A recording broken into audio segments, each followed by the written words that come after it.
What's going on, everybody? Trev and Max here with BuzzTox, coming at you with another Game of Thrones video. It has been a while, I admit, but I am here with Max, ready to talk, I promise you that. And I'm ready to talk too. Let's do it, man. We got a couple little tidbits of production, we got some tweets, we got some, about a month's worth of news here. Yeah, it's fantastic. So they actually just started filming in Belfast yesterday. Whoa. And now, the actors have their scripts. They're coming forward. Macy Williams said, you can take it with a grain of salt, but she said it seems the next season seems unreal. We can't prepare ourselves for it. It seems insane. Kit Harington, the guy who plays Jon Snow, said he hasn't read the script, but he said that he thinks it's going to be darker. So we have a lot to look forward to for this next season. But just about the show. So we got 7 episodes, which is old news, which we're losing 3 hours on there, which would be pretty crazy. Yeah, it is crazy. I still can't get over that. But when have they ever let us down?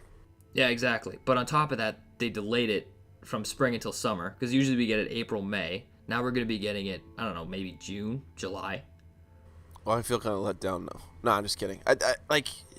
It's like with games. When people say there's a delay in the game, you can't be that disappointed. Because if they release it on the same day, it's going to be broken. So let them delay it. Let them do what they need to do to get the good stuff out. Yeah, and their official thing that they said was that they delayed it for weather. Yeah, exactly. They need that snow, man. Which is awesome because, they get the snow. They want to get the grayer tones even in, Dorne and, all the southern areas and the hotter places. King's Landing, a little bit more gray. But then I wonder if there's an underlying, they need more time maybe, or if there's something else other than weather, or if they're just legit saying that they need time for weather. No, it's probably weather. But yeah, who knows though? There is a lot of stuff that goes into it. As you can see from what we'll be kind of going into a little bit later, they're building a lot of shit for this stuff. You would think they would have most of it already sort of built over the last seasons. I know, it's crazy. And all the shit, they're adding so much stuff to it. And it makes me really question the budget. So we're down to 7 seasons. And in season 6, they were paying $10 million per episode. Okay? And obviously they gave a big raise from season 5 to season 6. Viewership has increased from 8.1 million to 8.9 million from season 5 episode 10 to season 6 episode 10.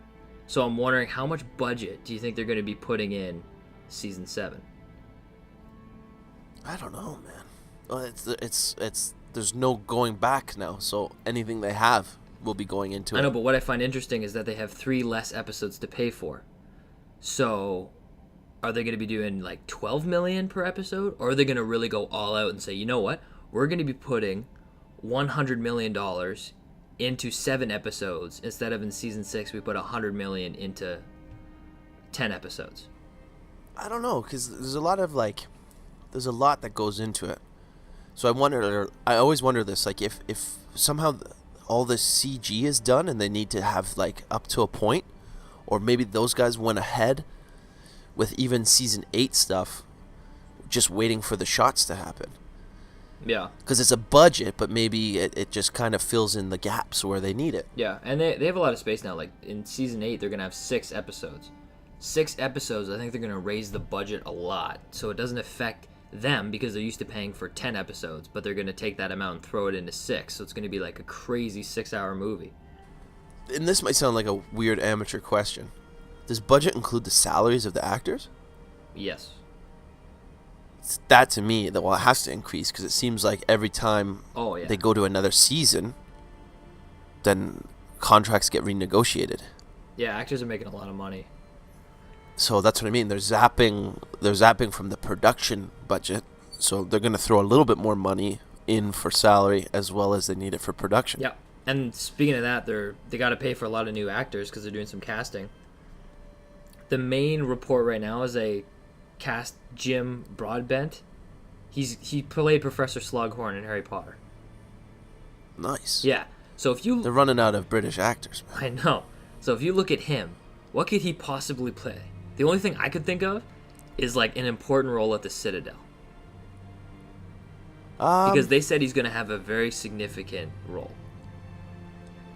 Yeah, he's going to be like Sam Seacher. I agree with that wholeheartedly, without even looking at anything. Yeah, exactly. Because it's just where I pinholed him. Because I can't think of anywhere. I couldn't picture him in the north. I couldn't picture him anywhere. I could picture him probably. Refresh my memory, though, for a second. Slughorn. Yeah. Who is that? Why can't I remember his face? Slughorn is the potions master in Harry Potter Half-Blood Prince. The potions master. Oh, okay. Yeah. Yeah. Gotcha. And then they did recently announce the directors that are going to be directing this season. And I gotta say, this makes me nervous. Like, extremely nervous. Why is that?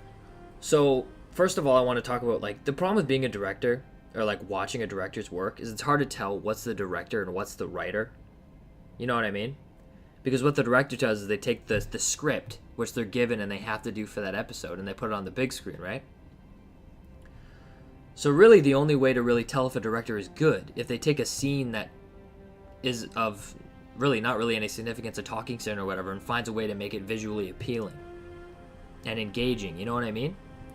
Yeah. And I feel like the list they made isn't balanced, and I feel like I don't see this season ending up good because of the directors they picked. Like, I'm really frustrated. You gotta remember the editors, too. The editors can make and break things. Big time. I know, but editing isn't the problem. The problem is to be able to take the content that you're given and be able to project it on the screen. So here's the problem. First of all, we don't have Miguel Sapochnik, okay? He directed Hard Home, which is one of the best considered episodes of Game of Thrones ever. Yeah. He directed Battle of the Bastards, and he directed Winds of Winter. So what makes him a good director? He did in Hard Home the way they raised the dead, the way you see all the people rising in one shot. Battle of the Bastards, that was shot amazingly. Jon is standing there with the horses coming at him. That's a director's vision. The one-shot fight, where Jon's fighting in one shot in Battle of the Bastards. And then, Miguel Sapochnik is known for action, right? But then at the same time, he does the Winds of Winter.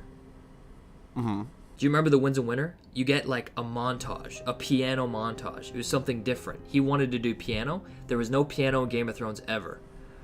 We got a montage of everyone getting ready. We got a montage of Pycelle dying. We got a montage of the wildfire blowing up. The way he shot Tommen's death, something that could be something so non-significant, seemed amazing because he stayed at the window. And he framed it between the two windows. He had a pillar, like just little things, even the talking scenes. A pillar was separating Jon and Sansa to symbolize like where they are in their relationship right now. When Daenerys gave Tyrion the hand of the queen, they were at the same level. He was standing on a staircase. He shot everything with a piece of art in mind. And it was shot artistic, and I feel like to me every shot meant something. No, I agree. It was beautiful the last few episodes of that season, definitely. So it was like a different ballgame. So Miguel Sapochnik is obviously in high demand, and he's really busy. And he's a director that can do everything. He's proved that he can do action. He's proved that he can do emotional.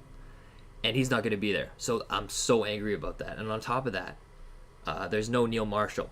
Neil Marshall directed Blackwater and Watchers on the Wall. Yeah, so the battle scene guys are out, it seems exactly. So, like, Watchers on the Wall was amazing. That's my favorite. It was unreal. The way they shot the that's my arrow, favorite and in episode. one shot, you see the guy fly over the wall and gets pinned in the middle of the battlefield. The continuous one shot with Jon fighting in Castle Black. Just how it's like that whole episode structure was amazing. Exactly. And it was the build up to the action. And that's my whole problem with this set of directors. None of them are action directors. Well, maybe that's a sign that there won't be that much action. I know, which is fine. But you got to think though. We were saying we were in agreement. This is the last political intrigue season, so maybe it's really laying it on thick this season. I know, but even on top of that, like I feel like some of these directors, they picked 4 directors. Some of them are just good, and I feel like Miguel Sapochnik was really something special because if you take an episode and you have a conversation between Tyrion and Cersei, for example, one director, it would seem great. We wouldn't care because it shows Cersei from one angle, and then it snaps to Tyrion when he's talking, and then it snaps to Cersei. You can tell a good director by the way they shoot it. Maybe they add an up angle on Cersei and pivot over and panel over to Tyrion. Like it's those kind of shots with Miguel Sapochnik you can notice. And that's how you tell a good director is you can actually tell that the shots are different. It's significant. They mean something. It's something you haven't seen before, right? Yeah, but directors also shoot many different angles, though. The editors have final say. Yeah. on what shot sets the mood. So that like, that's sad that those are like hard hitters. I don't really know too much of their work outside of this, but I can attest, and anyone that watches this and watches the show would know that those are the best episodes. They are all the best episodes. One of those episodes is someone who's listening's favorite episode. There's no doubt about that. Yeah, for sure. And like the list of the directors they have now is, first of all, Alan Taylor. Okay, he directed season 1, episode 9 and 10. So he directed Ned Stark's death. Which is, he's really good at drama, and they kept him on for that. He proved himself, so they brought him back for season 2. He directed episode 1, 2, 8, and 10. So he's really good at... He's a finale man. Yeah, exactly. He's really good at drama. He's really good at tying things up and starting things. So he started up episode 1 and 2, and then he did episode 8, which is the episode with no action, and then you went into Blackwater with episode 9, and then he closed off with episode 10. So I think it's safe to say that we're going to see him for episode 1 and 2, maybe episode 3. Yeah. But this Alan Taylor guy, he directed Terminator Genesis and Thor 2. Yeah. So, and just by telling, I haven't seen Terminator Genesis, but I heard it got raving reviews. And Thor 2. Not the greatest. So the action wasn't there. I don't think he has an action eye, you know? So I don't think he can prove himself with that. But I feel like the team is there to sort of, like, you know what I mean? Like, the direction is the soul of the show now. Well, we'll see. So maybe those hard hitters aren't there, they would still be able to convey what they need to convey. Well, obviously, they can convey what they need to convey, but it's the way that it's done. Like, Miguel Sapochnik, if you didn't have him in the director's chair for Wins a Winner, we wouldn't have that 10-minute montage of everything that's happening. We wouldn't have the shot that stays at the window when Tommen decides to fall. We wouldn't have the one-shot fight with John. I would love to actually see like the scripts and the action lines and stuff like that, to see what the writer's vision of this was too. Yeah, exactly. But we go over to there's Jeremy Poteswa. Okay, he directed season 5, Unbowed, Unbent, Unbroken, which is the lowest rated on Rotten Tomatoes episode ever. You gotta refresh my memory. I don't even remember that one. That was the one where Sansa got raped. Okay. And then he directed season 6, episode 1 and 2. Wait a second. I gotta back it up. So the one with Ramsey doing the... Yeah. Right? Yeah. Which everyone didn't like. But I didn't mind it. I think the main problem with that episode was Dorne. Yeah, but okay. Awful subject matter, but he went there. So he's an envelope pusher. So I'm playing devil's advocate. That's not him as the director, that's the writer. I thought that was great. I have nothing against that. I think it needed to happen. Right? And it didn't show what everyone was conveyed. Do you get what I mean? Yeah, and they wouldn't do that anyway. My thing about this guy is there's nothing to say that he's bad. And I think this guy is going to be the one that they might upgrade to action. The only action that we got from this guy is in episode 2 when 1-1 smacks the guy against the wall. That's literally the only thing we've gotten from this guy. This action-oriented. It was the best 2 seconds ever. But he's more drama. I would like to have that on my resume. I know, but he's more drama-driven. This guy, Mark Mylod. I hate this guy. Why? I hate this guy. I don't know why they picked him. I'm frustrated that they have him. He directed season 6. He directed No One with Arya. And he directed The Broken Man, okay? In season 5, he directed episode 3 and episode 4. This guy is terrible at action. And he makes it so cheesy. Examples. Okay, so The Broken Man, I don't mind. The Broken Man is a good drama. But he didn't really prove his directing skills. He just kind of shot the script. I appreciate the way Broken Man turned out. But it was the writing and the character development that I loved. It wasn't the directing that I was like, wow, the directing was amazing. No One threw that out of the window. And same in season 5.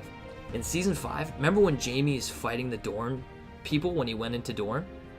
He's fighting the Dornish. And he's getting knocked. He's like flying down the hill. And he's like trying to defend himself. He catches the sword in his hand.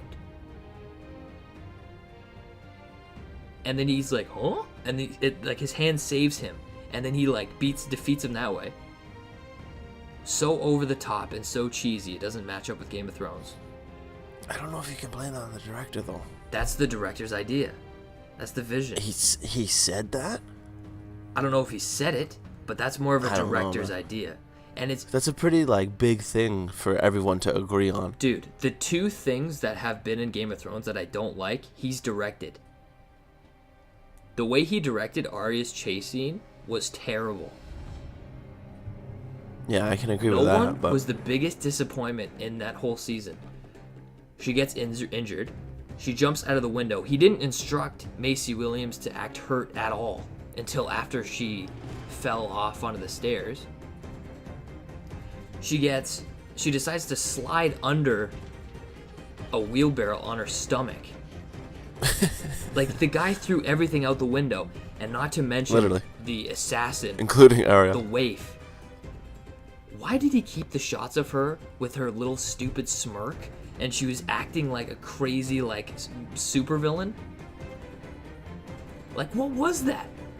It didn't feel like Game of Thrones. And this guy, I don't know if you can blame them all on the directors, man. I think in this Everyone, case, you can. they're not the final say. David and Dan Weiss did not tell them that they want Macy Williams to act like she's not hurt until she falls on the thing. She should have been acting somewhat in pain. They didn't, like, I don't know what the waif was doing. She was all like, "Mwah." She looked so like evil, and it was just so stupid. And the way the scene was directed, it was terrible.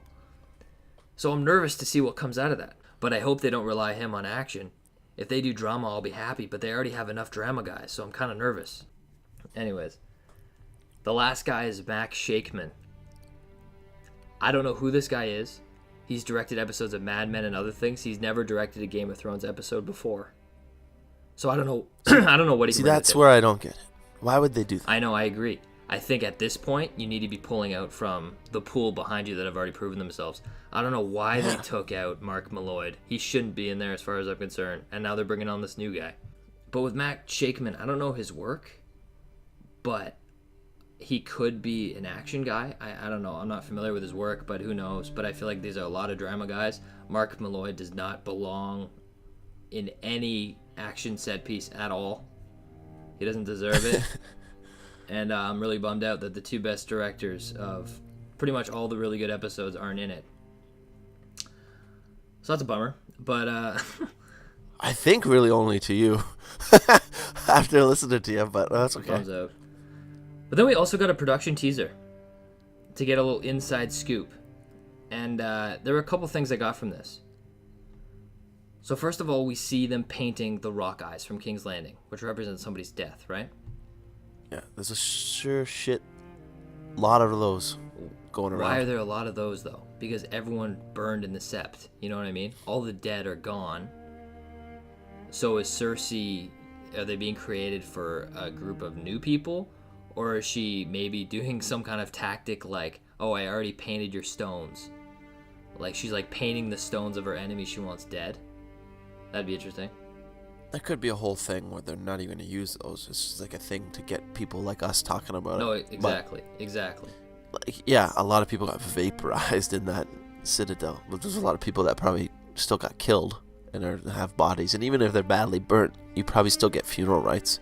Tommen probably had those eyes, even though he was probably literally hamburger at the bottom of Yeah, true. the window. Yeah, I don't know. You get it, So right? I just thought it was interesting to bring up. And then on top of that, they showed the throne room. And I don't know if this is just the way they shot it or whatever, but I noticed it was very gray. It was gray like in season 2 when Daenerys was in the vision. Yeah.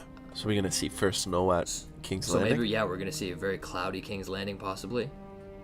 That would be very interesting. I would love to see that. Not snowy, Yeah. but very cloudy, very dark, you know? Yeah. But the last thing I found really interesting. So I feel like they showed a battle strategy map with these checker pieces on it with tiles on it. It's a strategy map. And I feel like they gave us a lot more information than, you know, they gave us a little tease to dig up stuff. So Yeah, it was definitely thought put behind I don't know it. what you pulled from it, but for me, if you look at everyone else's strategy board, Jon Snow, for example, uses just rocks with painted symbols on it. It could be because painted sigils.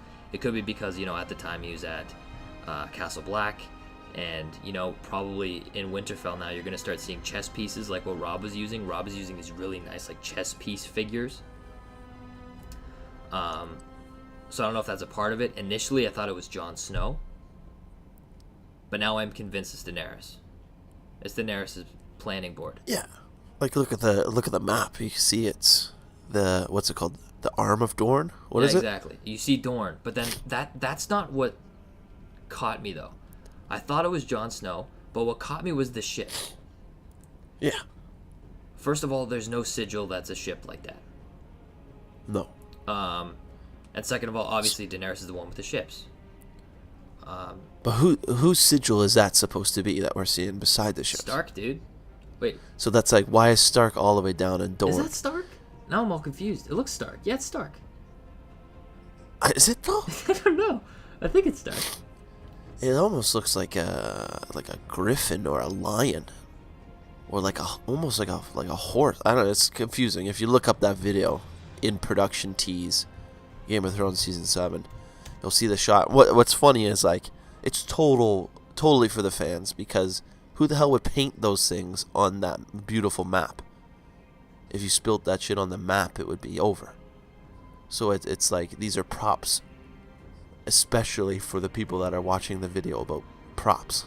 Yeah, so it could be. So I assumed it was Stark, but it looks a little bit different. But I'm just gonna go with the Stark, because it has a similar. Yeah, but how is Stark in backyard too? At the south of Dorne? Well, that's why, because I think there's an alliance there. Yeah, but I feel like that's like even a season away. Because how are they gonna get all the way down there? I don't know. It's not that they're gonna get down there. It's that they're just painting it on a map. You know what I mean? I know, but I think we're maybe now reading too much into it. Because I can't even agree with you if that's Stark or not. Because it looks a little off.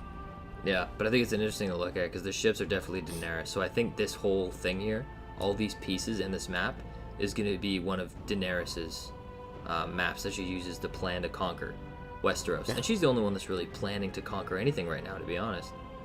That we know of. And it would make sense because whoever this sigil is on here, either whether it's the Starks or some other banner, I can't really make it out, they're seeking that alliance. Which to me would make sense. Daenerys is 100% going to seek an alliance with Jon because they have history. Tyrion met Jon. He knows the Starks. He appreciates the Starks. And they're going to form alliances all over Westeros. Are you looking at what I'm looking at? What?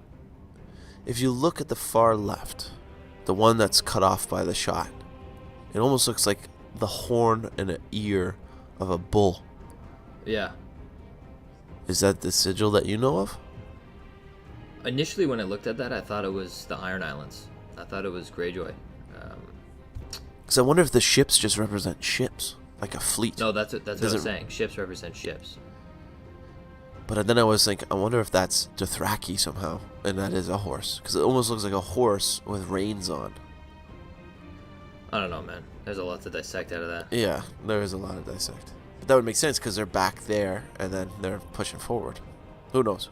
But yeah, that is our roundup for our Game of Thrones information. We're going to have more Game of Thrones videos coming. We got predictions coming, and we're going to try and watch through all the other Game of Thrones seasons. So I guess we'll see you guys later. See ya.